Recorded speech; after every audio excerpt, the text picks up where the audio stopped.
Thank you very much.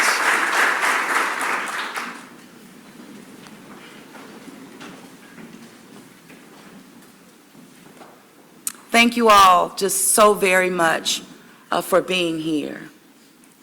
But let's give it up one more time. Jessica Harvey, our young people, our unified choir that was here, please give it up for them. Yeah, Kip, thank you. You're doing a great, thank you so much. It was more than fitting, and thank you for recognizing that, Ms. Camille, and thank you so much, Pastor Watson, Ms. Pat, Reverend Pat. Thank you.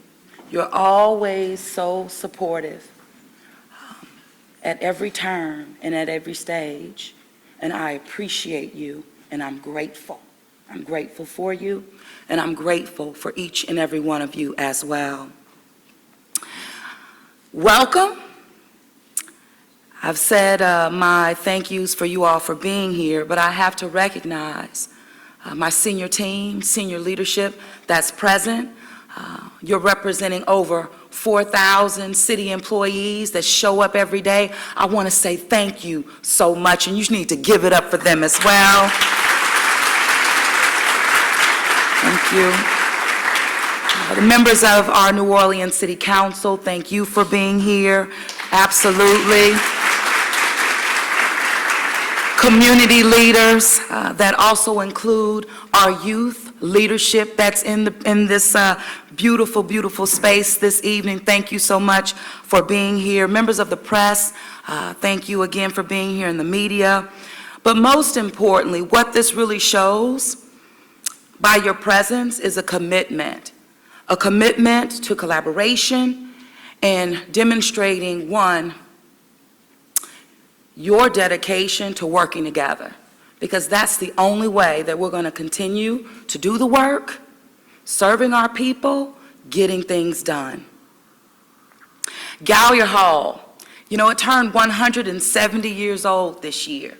And I'm so grateful, one, to be having this state of the city here, but we have just opened up Gallier Hall in so many ways over the past 5.5 years to let people understand that this is their place. I want to thank the leadership under Miss Lisa Alexis, Cultural Economy, who maintains Gallier Hall,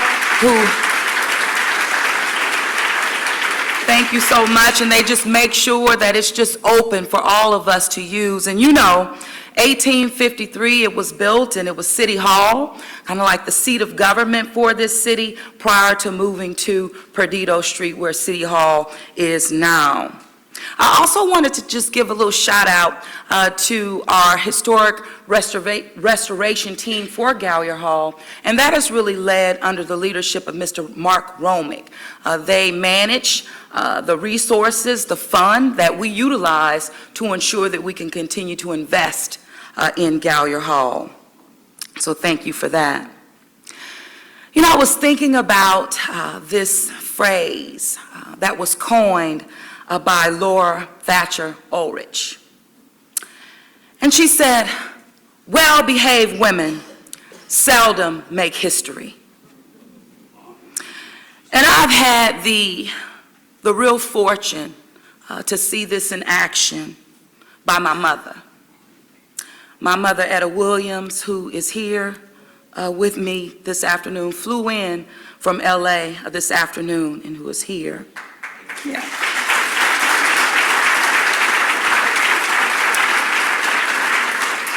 You know, my mother demonstrated how to work through barriers and really set the stage, and she became one of the first women who took part in the National Welfare to Work program, and became one of the first in the city of LA to utilize that program.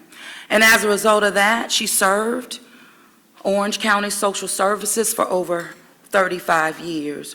Regardless of the barriers that were in her way, it was that hard work, that grit, that dedication that she demonstrated, and I learned from it in a very real way. So thank you again, Mama.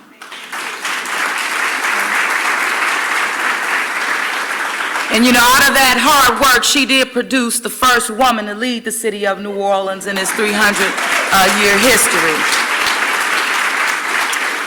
And listen, and I'll be the first to say that while I am in no way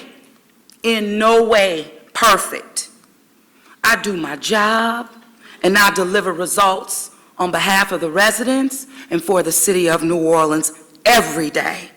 And no matter the type of day, good or bad, challenges or crises, or who said what, or who said nothing at all.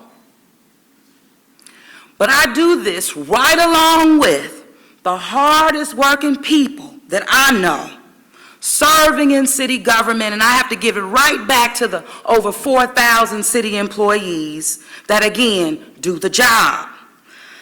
And just like them, my life happens while doing the job.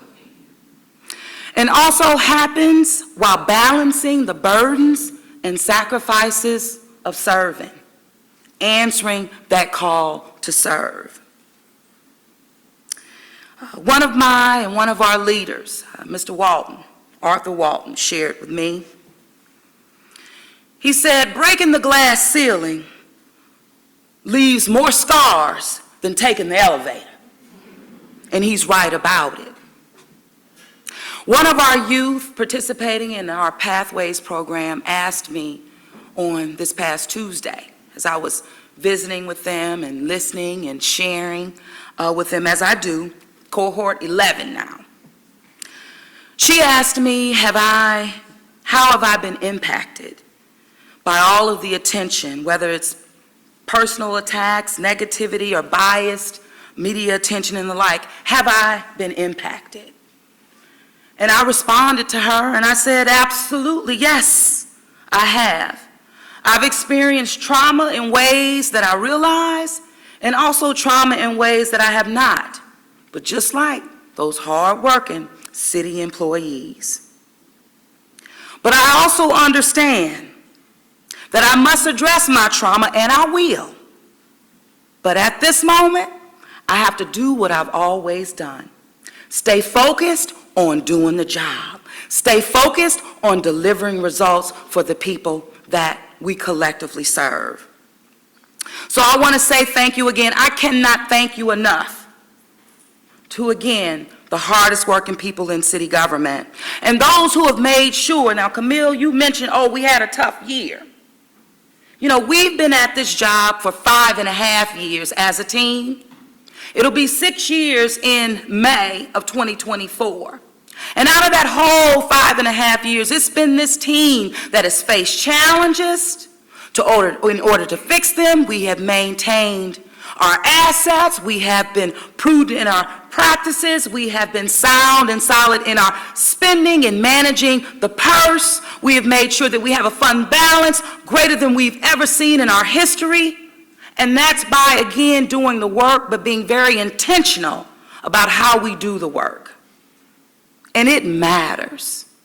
And again, I say thank you. But doing this work has led us to, one, being able to invest very heavily and invest in ways that are unprecedented and even historical. But I'm going to share this. Less than 10 days on the job.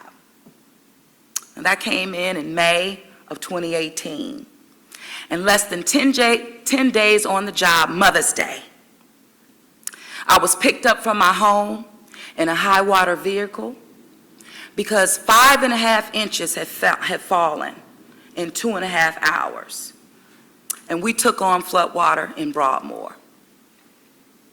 Now, coming onto this job, whether it's 7 months, leading a transition team and having completed that work, or having served in the New Orleans City Council for 6 years or even 12 years as a community leader, ensuring that the city of New Orleans recovered stronger, but being that example at the grassroots level that's now being taught at the Kennedy School of Government.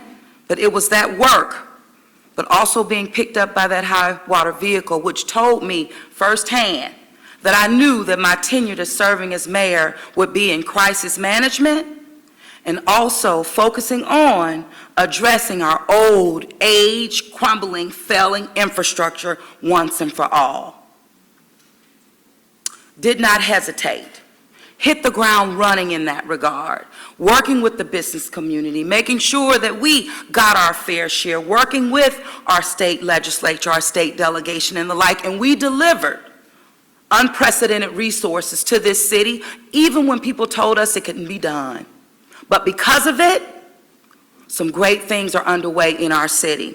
Whether that is the West Complex Power Plant with the Sewage and Water Board, that's under construction right now. It is set to be delivered, we know, in 2025, but it's something tangible that will ensure that this city can live better with water, having the power and the redundancy necessary to pump water out. But this is a critical investment that had to happen. And the transition team that was comprised relative to infrastructure, this was their #1 priority, and we are getting that done. It also speaks to the joint infrastructure road recovery plan that we have going on. Now, we have been able to manage hundreds of millions of dollars that were initially allocated in 2016, but when we came in, less than 1% of these resources were spent. But we didn't look back, we looked forward. And today, well over 50% of these projects have been completed, with more than 49 in queue, and that will represent over $600 million that we will activate and spend in the year of 2024. This doesn't happen just because. It takes leadership, it takes partnership.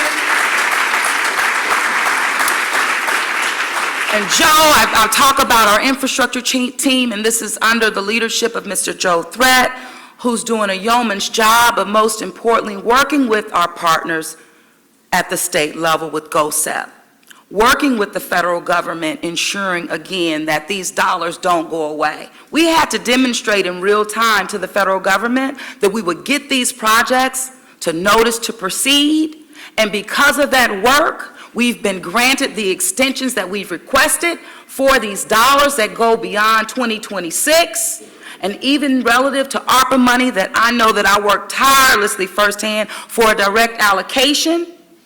That deadline has been extended as well, but also the public doing something unprecedented. Passing a $500 million bond sale, that is again unprecedented, but we're putting these resources to work. It takes all of this to do this work. This also speaks to I keep having to put this plan in here, and I already know my passcode, if you will. But this also speaks to other initiatives relative to infrastructure.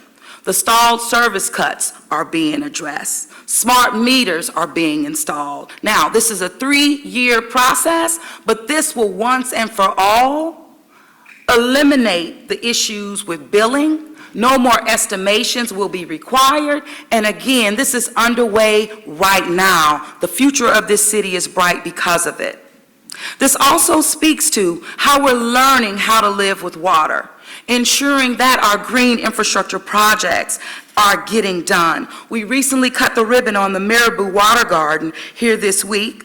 Oak Park will be, broke ground on Marabou. We'll be cutting the ribbon on Oak Park on tomorrow. But again, getting these green infrastructure projects are imperative, again, to us living with water, but the city of New Orleans is getting it done.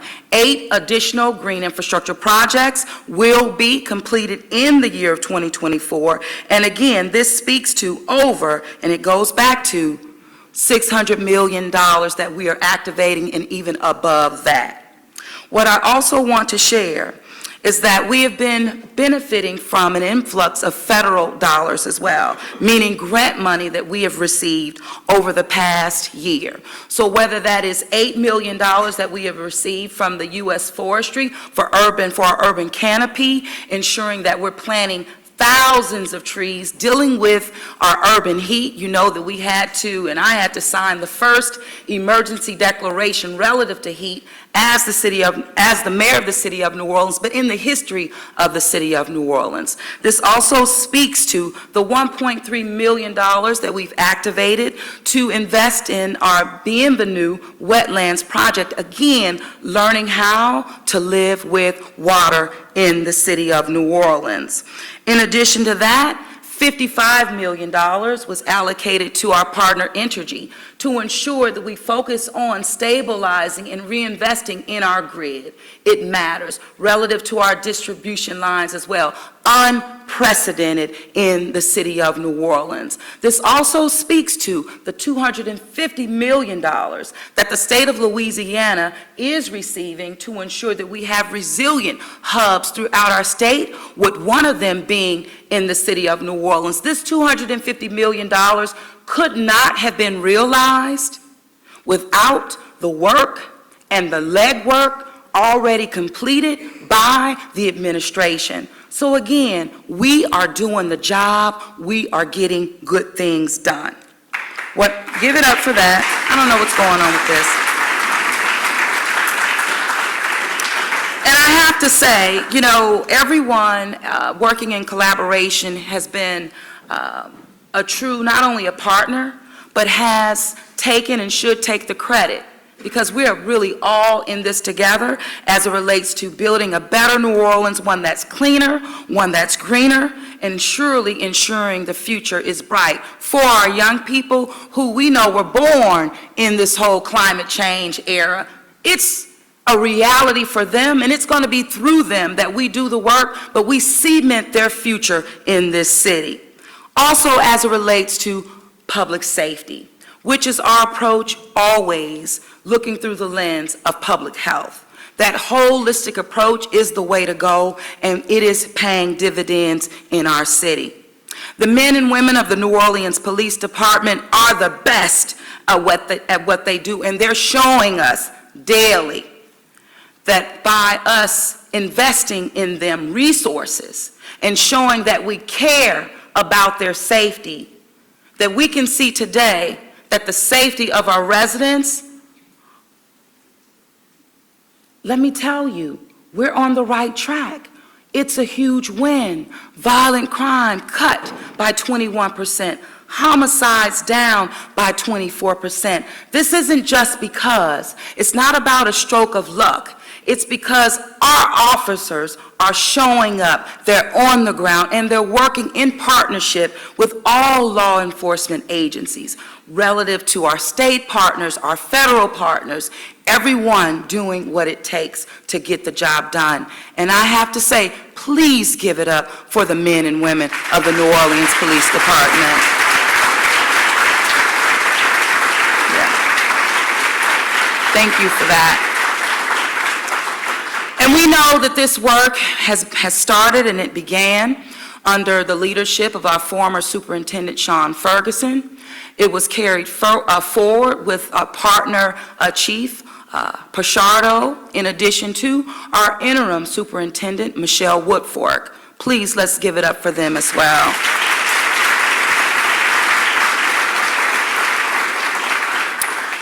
And NOPD is now under permanent leadership of our Superintendent, Miss Ann Kirkpatrick. Thank you so much for answering the call. She's been on the job 60 days. She's hit the ground running. And you know what? I am more confident than I've ever been. You have embraced our process in terms of being a holistic approach to fighting violent crime, but investing in our people as well. And you've been working collaboratively with all of our partners, and that being one, our New Orleans Health Department, Dr. Jennifer Vegno. I want to give her a shout out as well. You know, force multipliers that the city of New Orleans has been able to activate. The Mobile Crisis Intervention Unit. We received over 1,400 calls.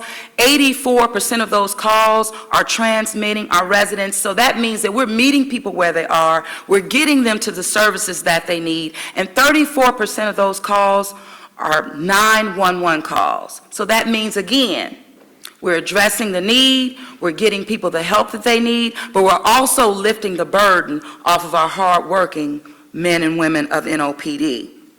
On yesterday, we launched the Trauma Center with UMC, again, our partners relative to violence interruption. $2.4 million we've administered relative to our crime victims assistance formula grants. And this will be in partnership with nonprofit organizations that are working with our victims because, one, they matter, and we need to ensure that they get the services that they need so that they can regain trust and also regain their lives. Because you know what? It does impact them, but it also impacts each and every one of us.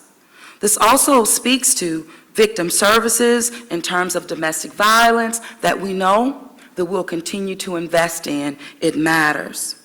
But this work is also in consultation with our Juvenile Justice Intervention Center. We're making sure that quality care is being rendered to young people that are in our care.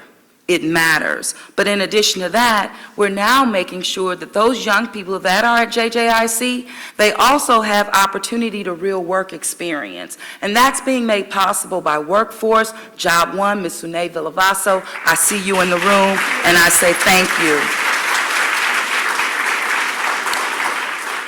I also have to give it up, too, for our partners, our juvenile court judges, of course, those who work with us at every single level, whether it's adults or juveniles. I have to say our DA, all of our courts, both criminal, I mentioned juvenile, have just been working together. And again, this is contributing to the cut in violent crime that we're seeing on the ground.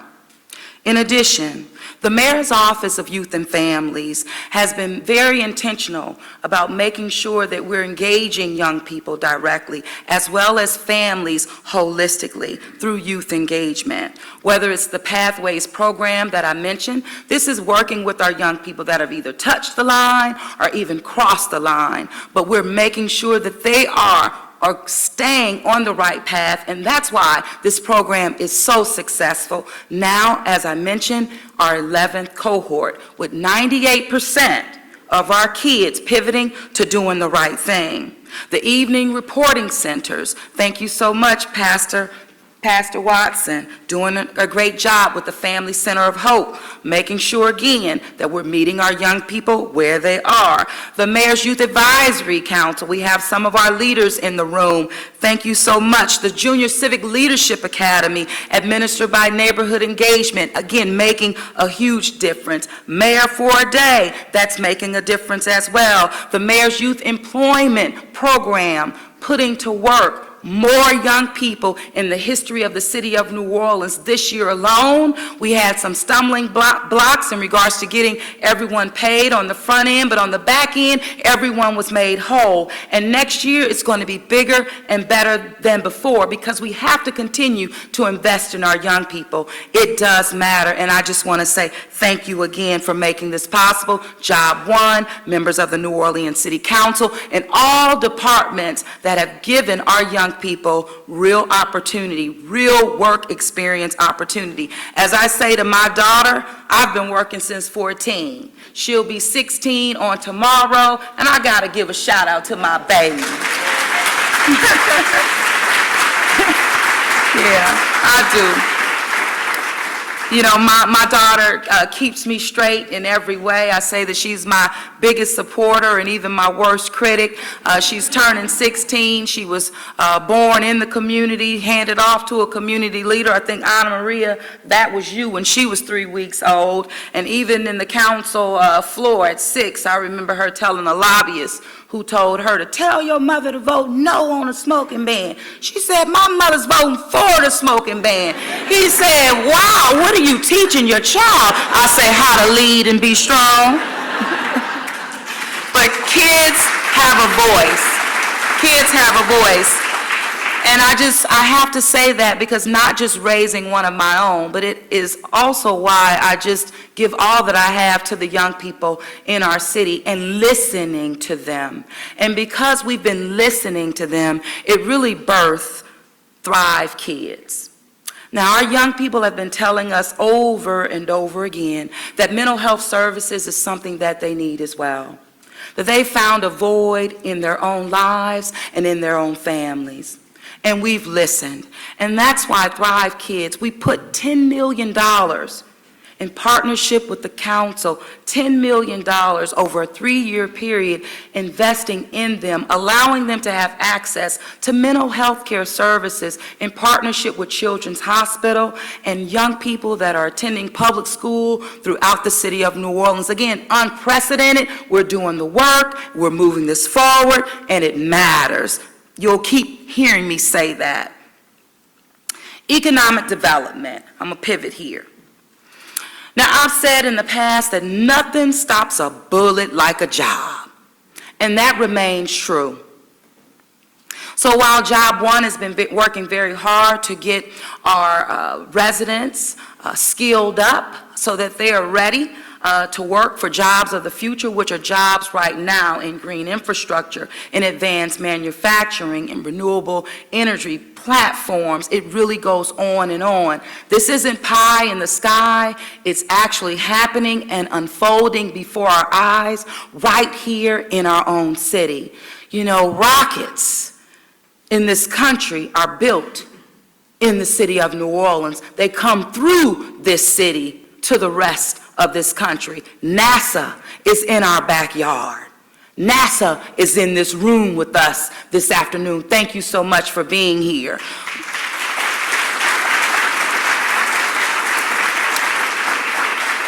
And this is also why I wanted to work very diligently with NASA and even MSY so that we can have real interactive displays in our airport, which is world class, which is #1 twice in a row, going on 3rd in a row. Thank you for that leadership, Mr. Kevin Dolio and our staff.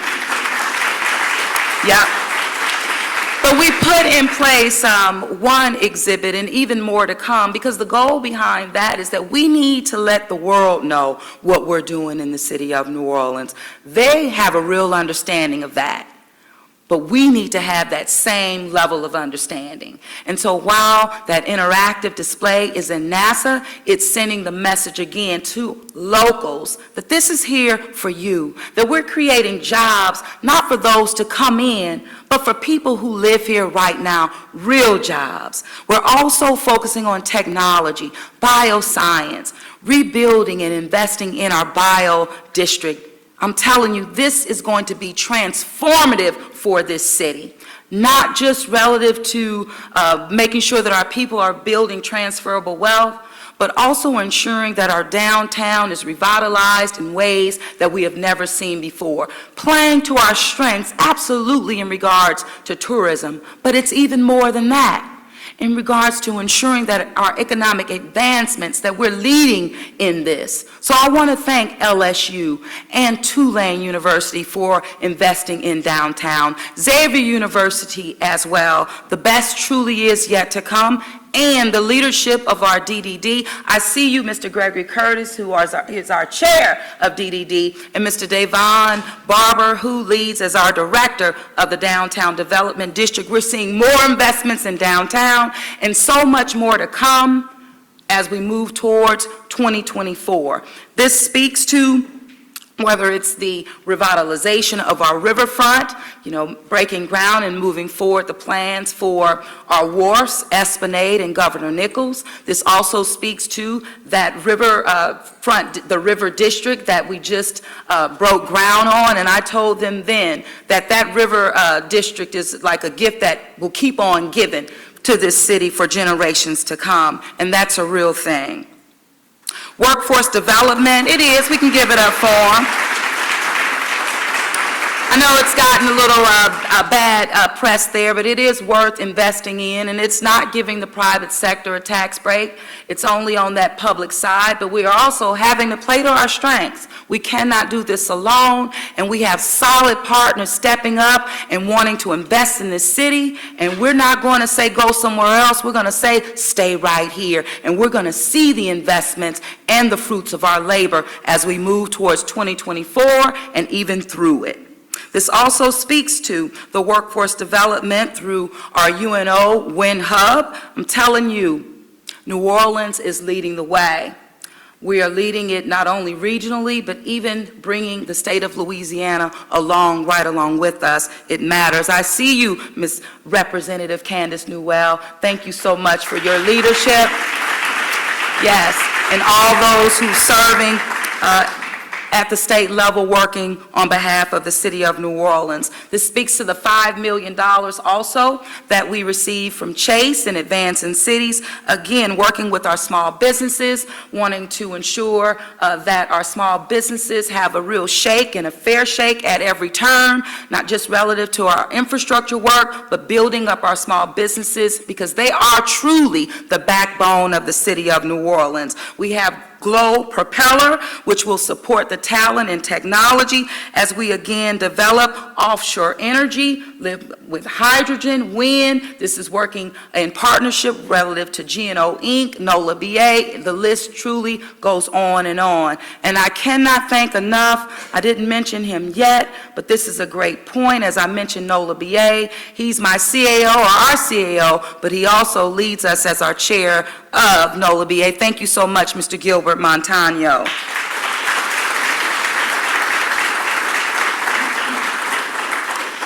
Yeah, Gilbert and Norm, they keep that purse string right, and I'm telling you, as I look at my council people who passed the budget, we're going to continue to be good stewards of it, so thank you. I have to, and I'm looking over at Councilman Thomas, which leads me even to, he always talks about me saying picking up cans. Absolutely, and cans that have been kicked for decades in the city of New Orleans, but under the leadership of our team, we're not only picking them up, we're seeing results. Gordon Plaza. Win, win, win, win. Yes. Turning around an injustice, no doubt about it. But our team ensuring that we had a project that would allow the city of New Orleans to buy out our residents on Gordon Plaza. That's been realized, over $30 million that we were able to activate.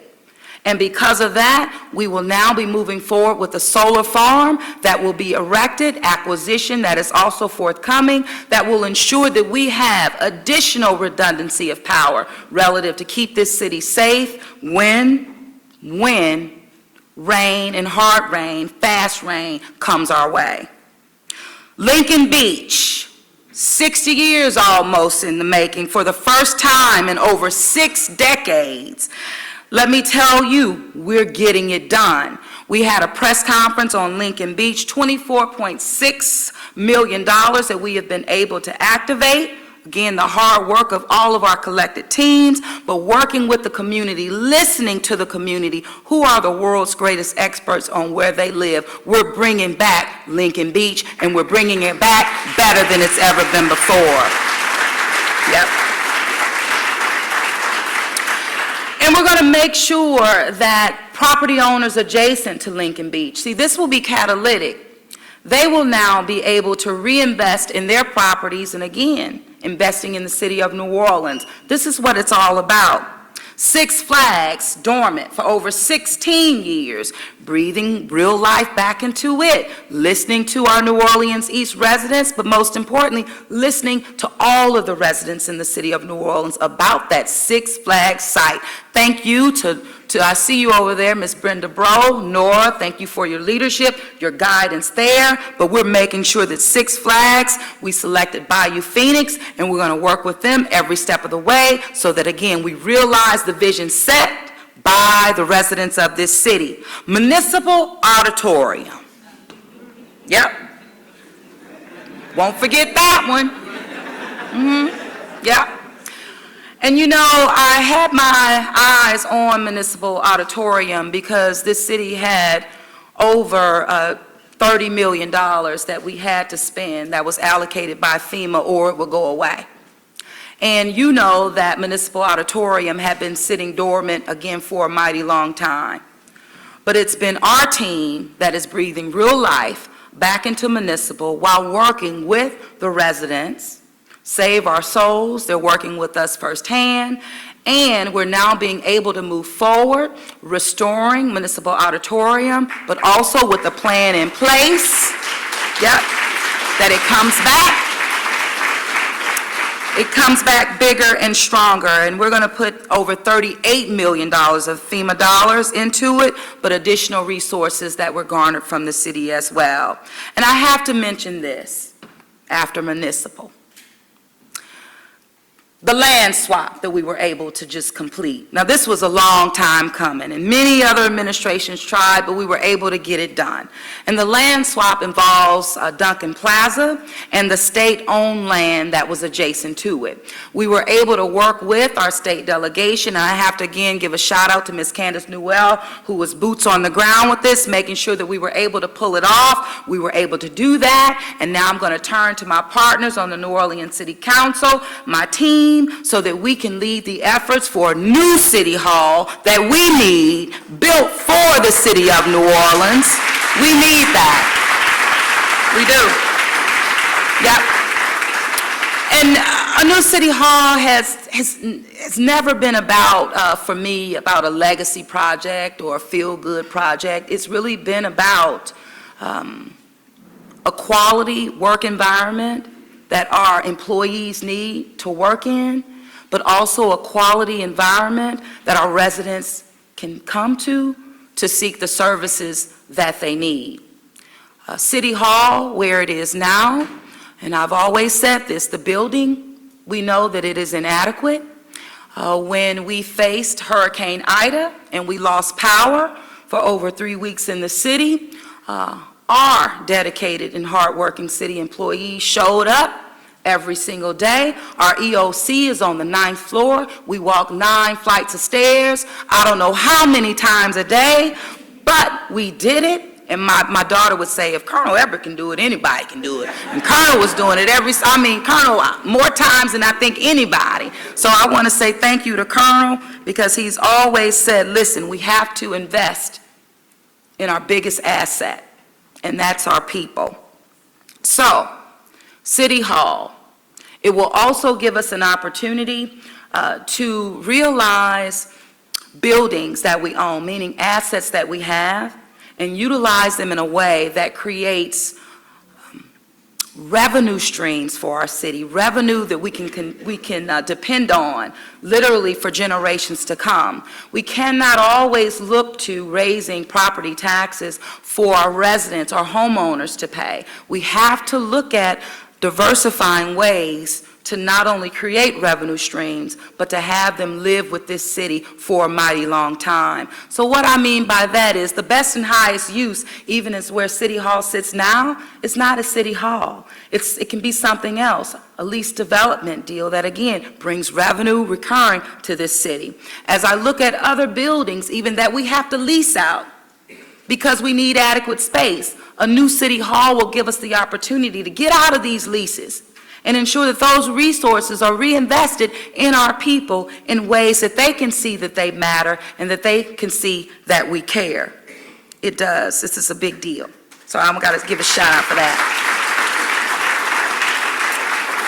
Now I'm going to pivot now to quality of life, and if you haven't caught on, I'm really touching on the priorities that have been presented by the residents of this city, that have been ratified by a budget that was proposed to the New Orleans City Council, recently passed by the New Orleans City Council, and will really set the stage for how we move forward in the year of 2024. What has been very near and dear to them is quality of life as well. Code enforcement. Unprecedented $10 million investment in code enforcement that is showing dividends, and it's showing a return on our investment even in 2023. But as we move into 2024, Mr. Thomas Mulligan, thank you so much for your leadership. Yes, his whole team, Anthony Davis, our new director of code enforcement. But you all have been doing a yeoman's job collectively, Winston Reed, with blighted properties, knocking them down, demolishing properties, when we also understand that all blight isn't created equal. So we're working still with residents who want to rebuild their homes and being very intentional about how we do that.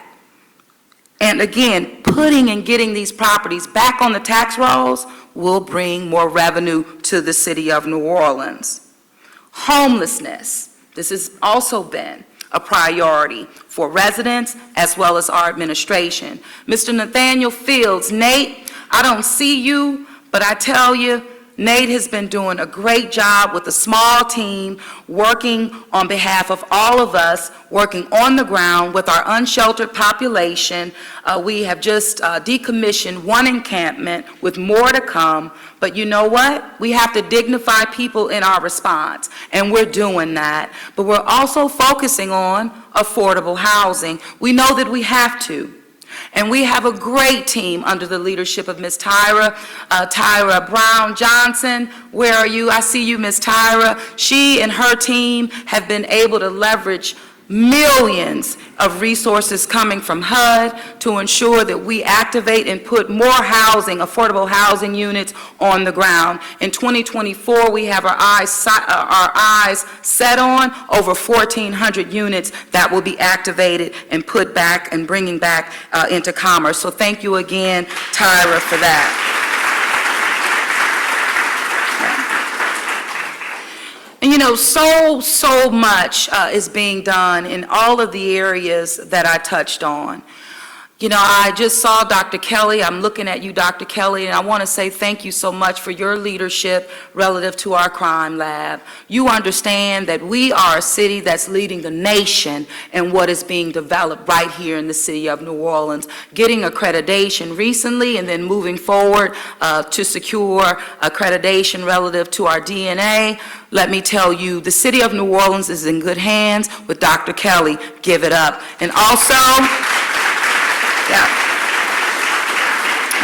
and tell my little nephew, your son, he has really made the transition very well, and I want to see him in the Mayor's Youth Advisory Council or in the Junior Civic Leadership Academy. So thank you so much. Now, I've said I know a lot. And there's been so many things that I can share, meaning even more things. And we will be getting out, I would say, all of the accomplishments that will go out to the public as we did in 2023. We're going to do the same in 2024. We're going to make sure that there are no issues relative to who gets it or even what picture shows up on it. The bottom line is it's about showing the work. And action, it inspires hope. And that's what I want to continue to do as your mayor, inspire hope. And that's also why we led today with our young people. It all goes back to who the future leaders will be of this city. But make no mistake about it. You know, when you're serving in roles like I am, whether it's me, city council, just an elected leadership, you have a start date and you have an end date.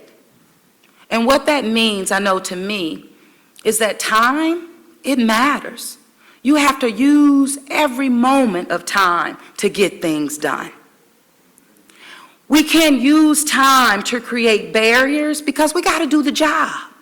And we have a short period of time to do the job.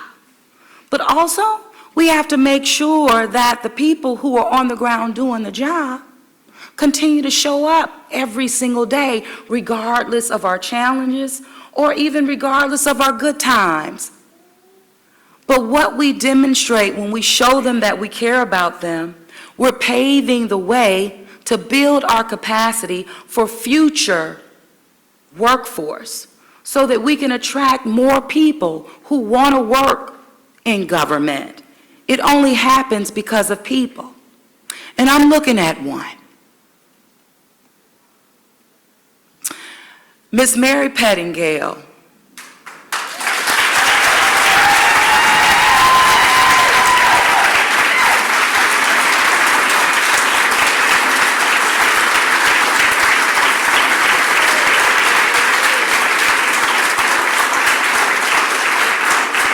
Thank you for that. And that's not what Mary wanted. I know she didn't. She said, I just want to go out. I just want to go out. But Miss Mary has been serving the city of New Orleans for over 35 years. But Miss Mary has served 5 mayors, and I'm one of them. And like I was told coming in office, don't get rid of Mary. Yep, they were right. And Mary said, I'm gonna give you a term. And then she came on back. But what we do within this administration is understanding time and how to use and utilize time. And how when people give it, they give it their all. And it's time that they'll never get back. But also understanding that we have to groom others to pick up the torch and to carry it further. We have to ensure that the institutional knowledge is truly passed on. And so we were able to identify, I call it Mary 2.0. And we identified a Miss Wendy Baque. And that was over, I would say, less than 2 years ago, because we knew that Mary, again, would be retiring. But we wanted to make sure that we invested in what we knew future administrations would need and future mayors would need. Because it's not about LaToya Cantrell in my time, but it is about me making the best use of this time to set this city up for generations to come. And as I've told my team and even the people of this city, what we do and over the next 4, 5 years and what we've done will literally determine where this city will be in the next 50 years. These are unprecedented times. And it's not just like a normal transition even from one mayor to the next. You have to think about the resources that we were able to bring in. Those deadlines extend beyond us. So it requires good stewardship. It requires good leadership even coming after we have done our time. And so if nothing else, I want you all to know that the future of the city of New Orleans is bright. And if we continue to invest in one another, if we continue to lift up the good in one another, if we push away any barriers that those may want to throw in our way, we have to keep going.